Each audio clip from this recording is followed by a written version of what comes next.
Hello friend, welcome to all my YouTube channel. तो friends, आज हम डीसी मशीन का पार्ट 2 डिस्कस करने जा रहे हैं। तो फ्रेंड्स, पार्ट 1 में हमने डिस्कस किया था कंस्ट्रक्शन ऑफ डीसी मशीन की इंट्रोडक्शन और उसके कंस्ट्रक्शन फीचर डिस्कस किए थे। तो आज हम उसके construction feature one by one discuss करेंगे। तो फ्रेंड्स, वीडियो शुरू करने से पहले अगर आप इस चैनल पर नए हैं, अभी तक चैनल को सब्सक्राइब नहीं किया, तो प्लीज़ पहले चैनल को सब्सक्राइब करें, साथ में बेल आइकन को प्रेस करें ताकि हर इन्फॉर्मेटिव वीडियो का नोटिफिकेशन आप तक पहुंच सके। साथ में एक वीडियो को लाइक कर दीजिए। तो शुरू करते हैं जी, डीसी मशीन पार्ट 2। यहाँ पे हमारे पास है मेन कंस्ट्रक्शनल फीचर्स। ठीक है जी। The complete assembly of various parts in scattered from a DC machine in shown in figure. The essential part of DC machine are given below. ये हमारे पास diagram है जी। DC machine के जो अलग अलग part हैं उसे स्कैटर्ड किया गया है, अलग अलग पार्ट को रखा गया है ताकि आपको अच्छी तरह से समझ आ जाए। तो सबसे पहले हम देखते हैं, ये हमारा आउटर फ्रेम है जिसे हम मैग्नेटिक फ्रेम भी बोलते हैं। आउटर फ्रेम ये आई बोल्ट होता है मोटर को उठाने के लिए। मोटर को कहीं दूसरी जगह पे रखना तो यहाँ पे इसका आई बोल्ट होता है, मोटर को उठा के हम आगे पीछे से कर सकते हैं। ये हमारे पास है बोल्ट टू फिक्स द पोल, जैसे ये हमारे पास पोल है और ये हमारे पास पोल कोर एंड पोल शू है। इसे हम यहाँ पे फिक्स कर देते हैं नट की हेल्प से। ये हमारे पास आ गई फील्ड कॉइल, तो ऐसे वाइंडिंग की जाती है इसके ऊपर। उसके बाद हमारे पास आ जाता है ये आर्मेचर। आर्मेचर आप देख सकते हैं, ये आर्मेचर है और ये इसका आगे पार्ट लगा होता है कम्यूटेटर, जो मैंने बताया कि बहुत ही इंपॉर्टेंट पार्ट है डीसी मशीन में। डीसी मशीन की अगर हम पहचान करनी है, आपके पास दो मोटर हैं, सपोज़ करो कि एसी मोटर है या एक डीसी मोटर है, तो दोनों में से आपने कैसे पहचानना है कि ये डीसी मोटर है या एसी मोटर है। तो डीसी मोटर की पहचान आप ऐसे कर सकते हैं कि उसमें एक कम्यूटेटर लगा होता है। कम्यूटेटर से हम पहचान सकते हैं कि ये डीसी मोटर है। तो commutator is the main part of the DC motor. उसके बाद आता है हमारे पास ब्रश होल्डर, ब्रश, ठीक है जी। ब्रश स्प्रिंग होता है और ये होता है एंड हाउसिंग। एंड हाउसिंग यानी कि इसका कवर यहाँ से बंद हो जाता है, ये हो जाता है एंड हाउसिंग। तो वन बाई वन इसे डिस्कस करेंगे। जब इसकी हमें ज़रूरत पड़ेगी तो साथ साथ डायग्राम भी देखेंगे। मेन पार्ट मैंने बता दिए हैं। तो सबसे पहला पॉइंट हमने डिस्कस किया था मैग्नेटिक फ्रेम और जॉक। ठीक है जी, मैग्नेटिक फ्रेम और इसे यॉक भी बोलते हैं। The outer cylindrical frame to which main pole and interpole are fixed by means which the machine is fixed to foundation is called the jog। ठीक है जी, ये इसके फाउंडेशन बोल्ट है, यहाँ पे हमने फिक्स करना होगा तो ये फाउंडेशन बोल्ट हो गया। कहते हैं कि आउटर सिलेंड्रिकल फ्रेम, ये हमारा आउटर सिलेंड्रिकल फ्रेम हो गया। इसमें pole and interpole are fix by means which the machine is fix to the foundation, और फाउंडेशन में हम मशीन को फिक्स कर सकते हैं। उसके बाद क्या है, इट सर्व टू पर्पस, इसके दो काम हैं। वो कौन से हैं? सबसे पहला है कि it provides mechanical protection to the inner parts of the machine. ये जो इसके इनर पार्ट्स हैं, ये जो फ्रेम है, जॉक है, ये इसे प्रोटेक्ट करता है। ठीक है जी। सेकंड है, it provides a low reluctance path the magnetic flux. Very very important point है। It provided low reluctance path for the magnetic flux. तो फ्रेंड्स, जैसे अगर हम करंट की बात करते हैं तो करंट को अपोज कौन करता है? रेजिस्टेंस। ठीक है। तो ऐसे जब मैग्नेटिक फ्लक्स की बात करते हैं तो मैग्नेटिक फ्लक्स को अपोज करती है रिलक्टेंस। तो ये जो फ्रेम है ये लो रिलक्टेंस पाथ जो है प्रोवाइड करता है। तो इट मीन्स यहाँ पे फ्लक्स के रास्ते में जो रुकावट है वो कम होती है, फ्लक्स ज़्यादा होता है। ठीक है। फ्लक्स ज़्यादा होने से हमारी जो मोटर की एफिशिएंसी है वो ज़्यादा होगी।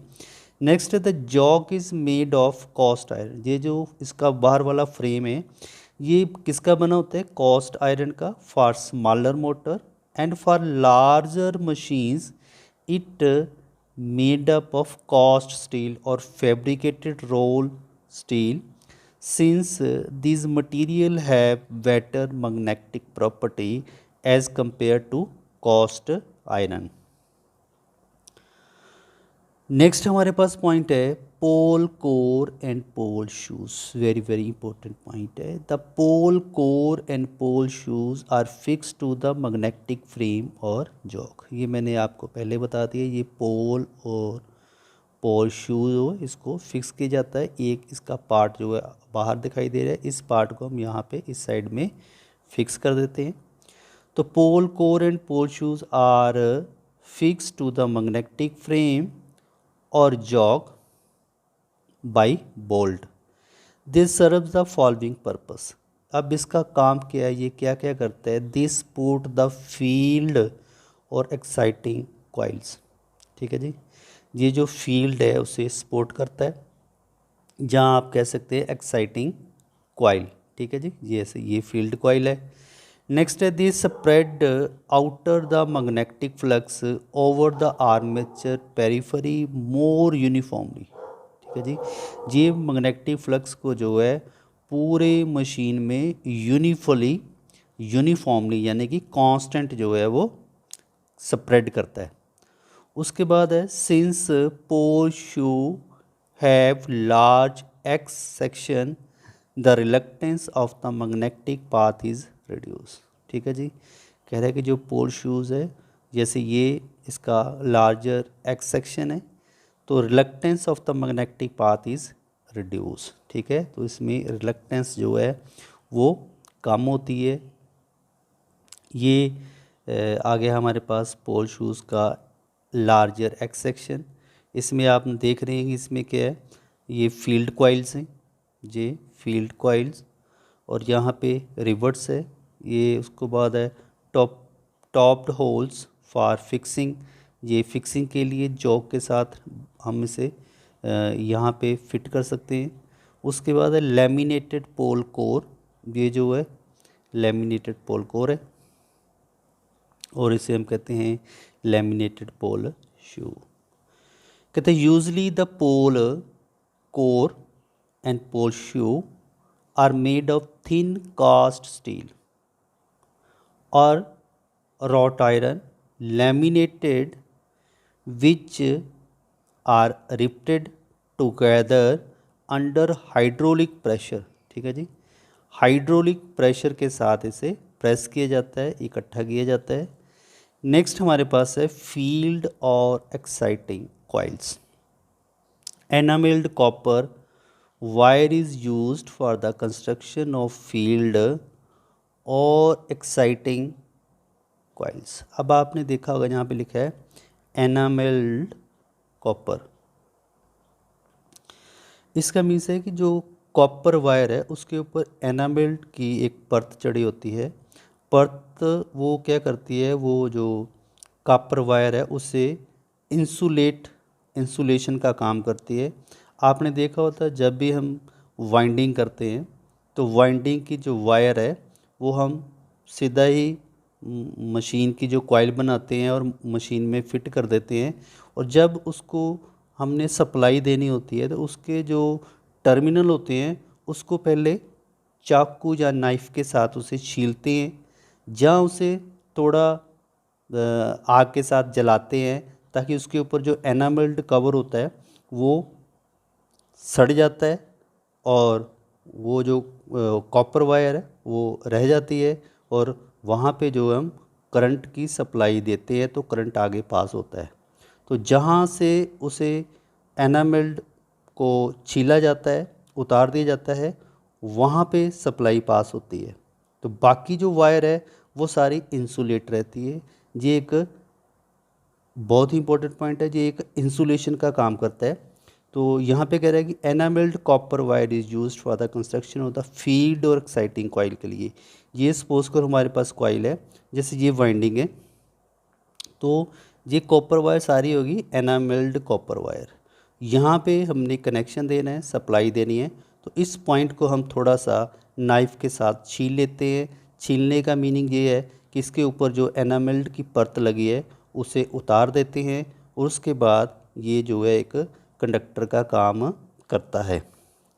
नेक्स्ट है the coils are bound on the former, see in figure.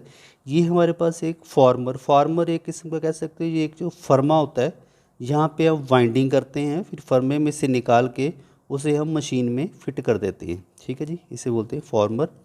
And place around the pole core and pole shoe. उसके बाद ये जहाँ जहाँ पे जो वाइंडिंग की है इस फर्मे में से निकाल के इसको पोल कोर शू में फिट कर देते हैं।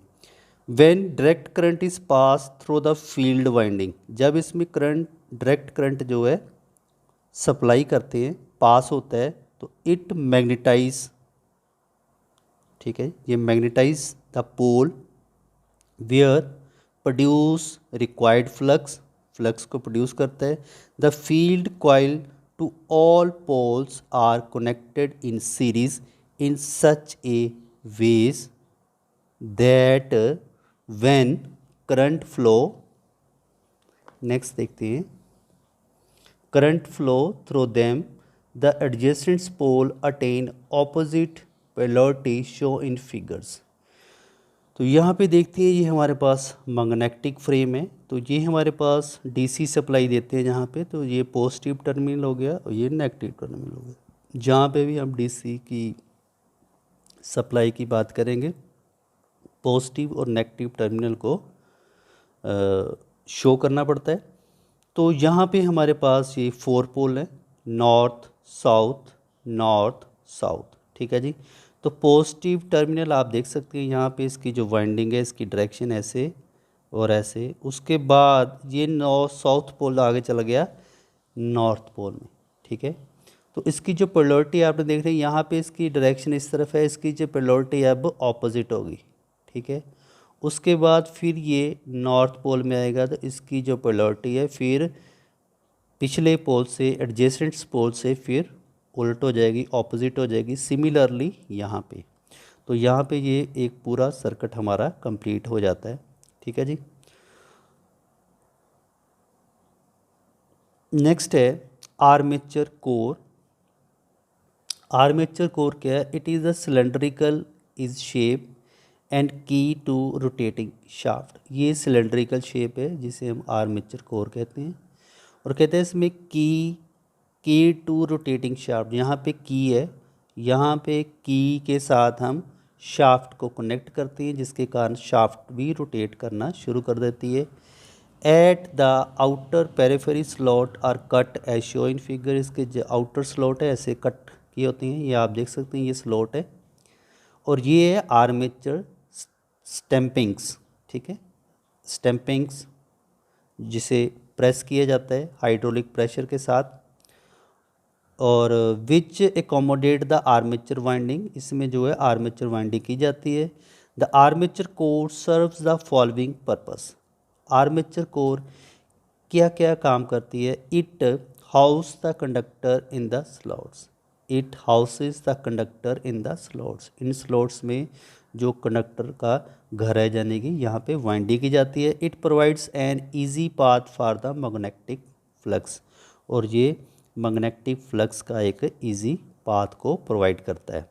Since armature is the rotating part of the machine, armature एक रोटेटिंग पार्ट है। Reversal of the flux takes place in the core, hence hysteresis loss are produced. To minimize these loss, silicon steel material is used for the construction. इसकी construction के लिए, इस चीज़ को reduce करने के लिए हिस्टेरिसिस लॉस को, तो minimise these losses, hysteresis loss को मिनिमाइज करने के लिए सिलिकॉन स्टील मटेरियल जो है यूज़ किया जाता है इसकी कंस्ट्रक्शन आर्मेचर कोर की। The rotating armature cut across magnetic field which induced an EMF in it. This EMF circulate eddy current which result eddy current loss in it. तो इसके कारण eddy current loss भी होता है। To reduce these loss, armature core is laminated. इस law eddy current loss को reduce करने के लिए इसको हम laminate armature core is laminated. In other words, we can say about 0.3 to 0.5 mm thick stamping are used for its construction. ठीक है, तो इसकी कंस्ट्रक्शन के लिए हम लैमिनेट स्टैम्पिंग जो है वो यूज़ करते हैं. ईच लैमिनेशन और stamping is insulated from each other by varnish layer. तो वार्निश लेयर से इसे सेपरेट किया जाता है. ठीक है जी. नेक्स्ट पॉइंट है हमारे पास आर्मेचर वाइंडिंग. फिफ्थ पॉइंट है armature winding. The insulated construction housed in the armature slot are suitably connected. This is known as armature winding. Very very important point. Armature winding is the heart of DC machine. It is a place where conversion of power takes place. Sorry. In case of generator, mechanical power is converted into electrical power, or in case of motor, power is converted into mechanical power. On other basis of the connection, there are two types of armature winding named lap windings और second है wave winding. Very very important point है, तो पहले इससे discuss करते हैं. Lap winding. In lap winding the conductor are connected in such a way the number of parallel path are equal to number of poles. Number of parallel path are equal to number of pole. Thus if machine has P pole, अगर machine के जो P पोल हैं and Z armature conductor हैं, there will be P जो है parallel path हैं. Each path will have Z by P conductor in series. In this case the number of brush is equal to number of parallel path. जितने parallel path होंगे उतने हमें brush की ज़रूरत पड़ेगी. out of which half the brushes are positive and remaining half are negative. ठीक है जी. उसमें से हाफ जो है पॉजिटिव होंगे और हाफ जो है वो नेगेटिव होंगे. नेक्स्ट पॉइंट है wave winding. In the wave winding the conductor are so connected that they are divided into two parallel path respective of the number of poles of the machine. इसमें number of पोल जितने मर्जी होंगे लेकिन parallel path 2 होंगे. दूसरे case में क्या था कि number of parallel path are equal to number of pole. ठीक है जी, ये चीज़ का ध्यान रखना. तो इसमें are divided into 2 parallel path respective of the number of pole of the machine. If machine has Z armature conductor, there will be only 2 parallel path for each having Z by 2 conductor in the series. In this case, number of brush is equal to 2 number, that is 2 number of parallel path. तो friends अभी हमने जो 5 इसके point जो discuss कर चुके हैं. तो नेक्स्ट जो 5 स्टेप्स हैं वो अगली वीडियो में डिस्कस करेंगे. तो फ्रेंड्स अगर आपको वीडियो अच्छी लगती है तो वीडियो को लाइक करें, शेयर करें और चैनल को सब्सक्राइब करें. Thanks for watching. जय हिंद.